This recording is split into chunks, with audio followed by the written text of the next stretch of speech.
Hi, I'm Teresa Collins, and today I'm going to share a little secret with you. I'm obsessed with mini books. Okay, I guess it's not a secret because you all know that.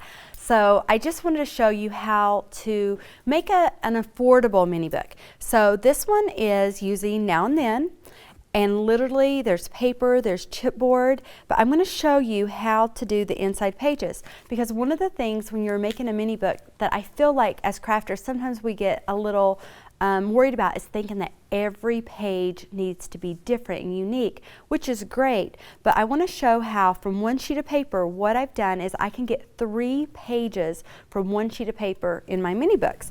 So I'm going to show you how to adorn your book with the chipboard, but I just want to show how each of these pages in my album is 5 by 7. Okay, so 5 by 7, and then I also cut a little trim that's 1 inch wide from each of the papers so that it looks original, it looks unique, and I'm going to even show you how to create these little pocket pages for calendars. So each of these pages throughout my book represents the month. So there's January all the way, look how cute this is. So it goes through and it has all the little sentiments. February. So I'm going to show you how to do that, but first, I'm going to show you how to cut your papers in order to create a cute little darling calendar book like this. So what you're going to do, you're going to take your paper, 12 by 12 paper, and simply the first thing that you're going to do is you're going to cut off the logo, the strip along the bottom. You do not need that. One of the things I always like to tell my classes is see how when I do logos now and then, I love to actually even cut these out and use those in the project. So I actually did that in this book. So keep that in mind. So when I'm cutting my papers, I always start at the top, and because I know this particular book here is 5 by 7. So with this in mind, I'm going to take one sheet of paper, and every page in this book was the same. So I cut, the first cut that you're going to do is 7 inches.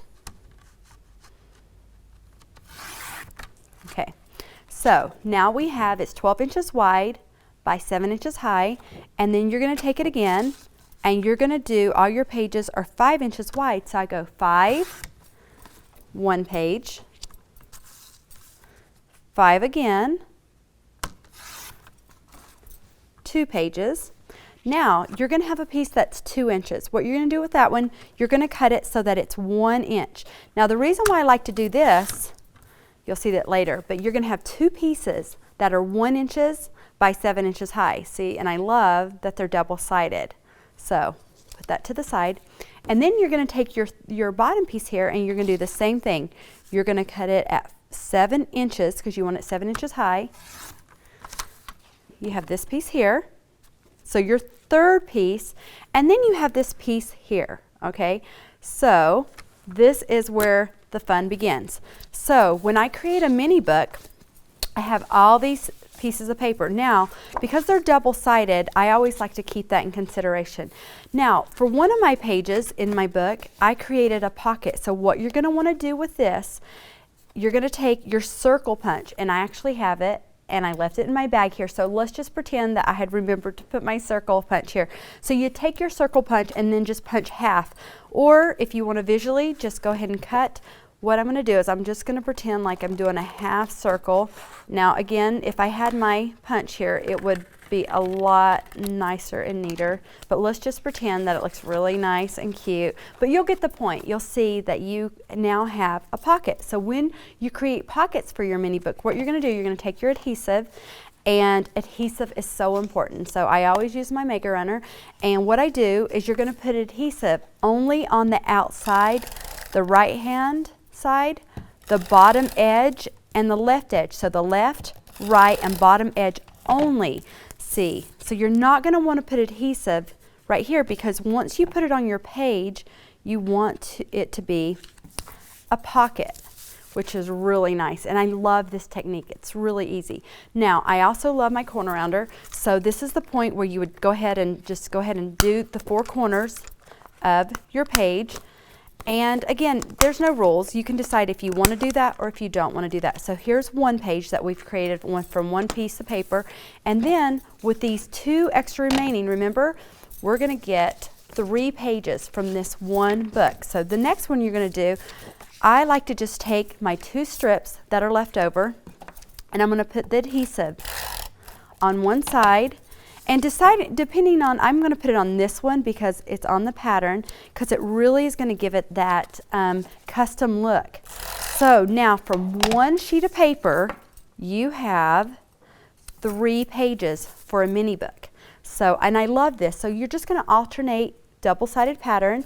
Again, this is using now and then, but also when I created that calendar book, what you're going to want to do is you're going to take your chipboard elements.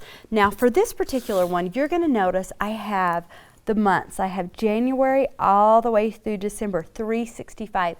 Everything that if you're like me and you want to do a book and then put photos in it later, like for a calendar, or just to document your entire year, you have all the sentiments. You also have the days of the week. You have the tags, you have the flowers, you have the happy. All the little fun embellishments that you're going to see in this book here, I have there. And again, there's no rules. Where I put mine are very random, and maybe you want to make yours look different, but I want to show you how easy it is to use these. So you're just going to take it and you're going to pop it out. And mine come with adhesive on the back, so simply you're going to peel it, and I like things to hang off the edge. So if you're a mini book girl like me, you're going to just take it and you're going to glue it right on the edge of your book. A couple of things that I would recommend: staple it. I would staple it on so that you don't have to worry about it falling off. And then you may say, okay, but Teresa, it's sticky on the back. Okay, couple solutions on that. You could always cut a piece of paper if you want.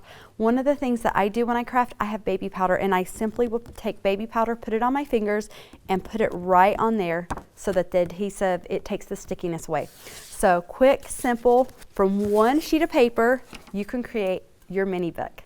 Hope you have fun crafting. See you next week.